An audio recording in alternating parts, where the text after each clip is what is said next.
재개발을 바라보고 투자를 했는데 만약 그 지역이 재개발이 안 되면 어떡할까요?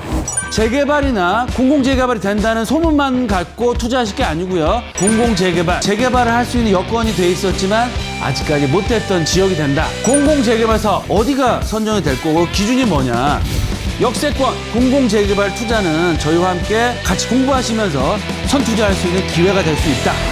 최근에 공공재개발이 가장 큰 화제로 떠오르고 있습니다. 규제 강화에 따른 서울의 공급 물량이 급감을 하고 있습니다. 이런 서울권역에서 브랜드, 신축, 역세권역의 아파트를 받을 수 있는 유일한 방법, 바로 재개발이라고 할 수 있는데요. 그런 재개발 지역 중에서도 공공이 참여를 해서 사업 속도도 굉장히 빨리 하고 여러 가지 인센티브, 특히 분양가 상한제도 제외할 수 있다면 그 사업을 하는 게 좋을까요? 안 하는 게 좋을까요? 할 수밖에 없겠죠. 금싸라기 지역으로 바뀌는 겁니다. 그렇기 때문에 투자를 원하시는 분이 많이 있습니다. 그래서 오늘은 공공재개발의 특장점에 대해서 알아보고요.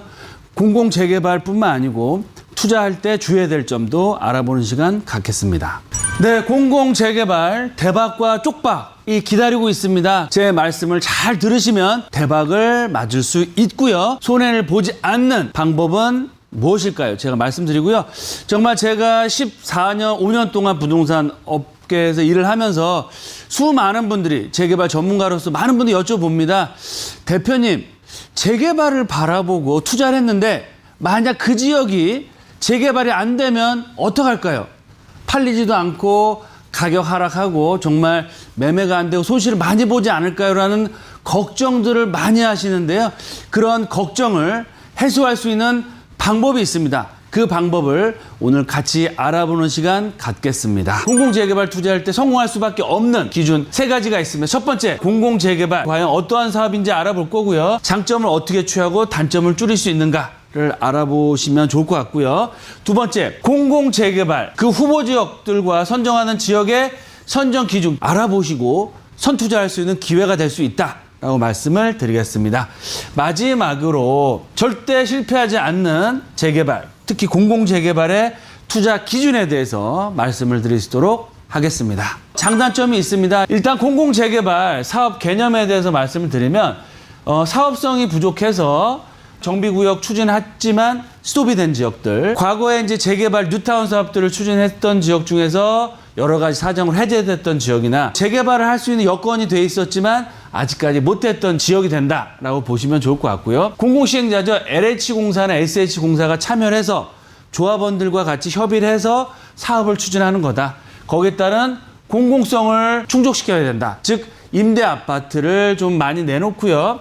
임대 아파트만 많이 내놓으면 사업 진행이 어떻게 될까요? 안 되겠죠. 그래서 인센티브 또한 많이 줄 수 있다. 그래서 서울권역의 주택 공급을 활성화시키겠다는 게 가장 큰 이슈다라고 말씀드리겠고요. 단독 시행할 때는 소유자분의 3분의 2, 토지 면적의 2분의 1 이상 동의를 얻고요. 공동 시행할 때는 과반수 동의. 공공성 요건은 증가하는 세대수의 50% 정도까지를 임대 아파트로 내놓을 예정이고요. 그에 따른 반대급비 인센티브는 도시 규제 완화, 사업성도 보장하고요. 인허가도 빨리 내주고 사업비도 지원한다. 도시 규제 완화는 뭐냐? 용도지역 2종, 일반, 3종을 한 단계씩 높여서 건물의 층수를 높여서 가구수를 늘릴 수 있게 하고요. 용적률도 올라가고 기부 체납 비율도 낮춰준다. 사업성은 관리처분 시 분담금을 확정시켜서 추가 분담금에 대한 리스크를 줄여두고요. 중요한 얘기가 나오죠. 분양가 상한제도 적용을 예외시켜준다. 사업을 했을 때 미분양이 생겼다. 특히 상가 같은 경우 요즘에 미분양이 많은데요. 이런 미분양 매입할 수 있게끔 해준다라는 내용이 나오고 사업비 또한 공공에서 지원을 해주기 때문에 저리로 많은 금액을 저리로 대출을 받을 수 있고 인허가도 빨리 해줄 수 있다라는 내용들이 나오고 있습니다. 공공재개발이니까 LH공사나 SH공사 브랜드를 달아야 되는 거 아닌가라는 생각들을 많이 하시는데요.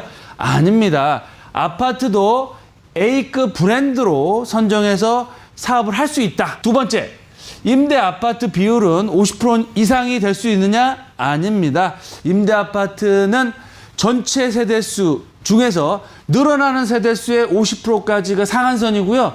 그냥 늘어난 수가 아니고 100%의 용적률에서 120%, 즉 100가구를 지을 수 있었으면 공동재개발 사업을 하면 20가구를 더 지을 수 있습니다. 늘어나는 세대수의 반, 즉 10세대 정도만을 기부 체납을 하면 된다. 마지막으로 이거 공공재개발 사업이니까 이 아파트 집의 퀄리티가 떨어지는 거 아니냐라고 생각할 수도 있는데요. 말씀드렸던 것처럼 1군 시공사들이 선정돼서 사업을 할 수 있기 때문에 이런 퀄리티에 대해서도 크게 걱정을 하실 필요가 없다라고 말씀을 드리겠습니다. 보시면 아시겠지만 정말 공공재개발 단점보다는 인센티브, 장점이 훨씬 많은 사업이다라고 말씀을 드리겠습니다. 공공재개발 사업, 지역 선정. 어디가 선정이 될 거고 기준이 뭐냐. 첫 번째는요. 서울시에서 정한 재개발 지정 여건이 갖춰져야 됩니다. 즉 재개발 지정 여건, 동의율, 재개발해야 했다는 동의율이 높아야겠죠. 첫 번째. 두 번째는 노후도, 전체 세대수의 3분의 2 이상이 20년대 이상.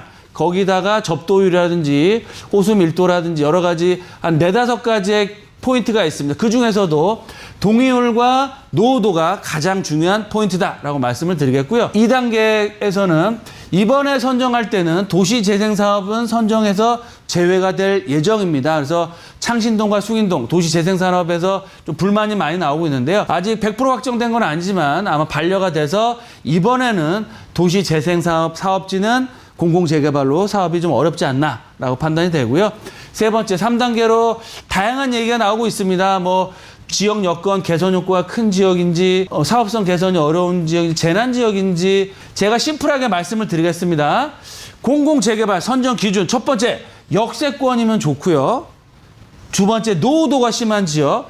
세 번째는 개발의 필요성이 큰 지역이 공공재개발로 선정될 가능성이 가장 크다라고 말씀을 드리겠습니다. 재개발이나 공공재개발이 된다는 소문만 갖고 투자하실 게 아니고요. 첫 번째, 입지가 좋아야 됩니다. 좋은 입지라고 하면 역세권이어야 됩니다. 즉 싱글, 하나의 역세권보다는 다중 역세권, 더블이나 트리플 역세권이 더 좋겠고요. 가장 중요한 포인트는 뭐다? 역세권인데 신규 전철이 개통되는 역세권역이 가장 리스크를 줄일 수 있다. 입지도 좋으면서 역세권이면서 신규 전철이 들어오면 임대가나 지가가 어떻게 될까요? 올라갈 수밖에 없습니다. 그래서 해제나 사업 진행 리스크를 줄일 수 있다. 두 번째, 꼭 체크해야 될 포인트인데요. 내가 투자하는 재개발 지역이나 재개발 예정지의 주변 아파트 값이 싼지 비싼지를 꼭 알아보셔야 됩니다. 내가 투자하는 공공재개발 지역, 주변 지역에 아파트 가격이 비싸면 비쌀수록 지분의 시세가 앞으로 굉장히 높게 올라갈 수밖에 없고요. 그만큼 리스크를 줄이면서 공공재개발 사업이 진행된 후에 정말 최고가 아파트를 큰 폭의 시세 차익을 받을 수 있다라고 보시면 좋을 것 같습니다. 마지막으로 세 번째는 개발 이슈가 있는 지역에 투자하셔야 됩니다. 역세권이면서 신규 전철이 개통될 수 있는 탁월한 입지, 또 주변의 아파트 가격이 계속적으로 올라가는 지역, 거기다가 추가적으로 산업단지나 업무타운, 즉 상업 업무시설들이 들어오는 지역이 땅값이 올라가겠죠. 이런 땅값이 올라가는 지역으로 투자를 하시면 설사 공공재개발이 늦춰지거나 아니면 사업 진행이 많이 어려워진다고 하더라도 입지, 또 사업지 아파트의 가격, 또 기대감, 또 개발 이슈에 따라 이런 리스크를 줄이시고 언제든 매매를 하시거나 또한 시세 차익을 보시면서 빠져나올 수 있는 그런 투자 전략이 될 수 있다. 이번에 공공재개발 예정지 후보 지역으로 거의 대부분이 선정이 됐습니다. 그래서 기다리고 있는 상황이다. 앞으로 수급 면에서나 여러 가지 봤을 때 서울 역세권역의 신축 아파트, 특히 중소형평 아파트의 가격은 금싸라기로 될 수밖에 없는데요. 그 차원에서 공공재개발 투자로 앞으로 부동산 투자에 승부를 거셔라 라고 말씀드리겠고요. 공공재개발이 앞으로 가장 큰 수익을 줄 수 있는 부동산 투자 방법이 될 수 있다라고 말씀을 드리겠습니다. 두 번째, 공공재개발 예정지에 투자하는 게 핵심이고요. 집가 상승, 땅값 상승 이슈가 있는 지역을 선점하셔서 투자하셔야 됩니다. 왜 그러느냐? 공공재개발은 처음에 선정됐을 때 조합원이 되시는 게 중요하고요. 나중에 갈아타기나 추가적으로 들어오시면 분양가 자체, 조합원의 그런 가격 자체, 그 분양가 자체가 차등 적용되기 때문에 선투자하셔서 원 조합원이 되셔야 가장 큰 수익을 얻을 수 있다라는 점을 분명히 아시고요. 예정지에 투자하셔서 공공재개발이 될 수 있는 지역에 투자하셔라라고 말씀드리겠고요. 마지막으로 역세권 공공재개발 투자는 저희와 함께 같이 공부하시면서 임장 활동을 통하시고 여러 군데를 비교해서 투자할 때는 실패하지 않고 큰 시세 차익과 5, 6년 안에 역세권역의 1000세대가 넘는 브랜드 대단지의 아파트 단지 입주민이 될 수 있는 기회 또한 잡을 수 있다라고 말씀을 드리겠습니다.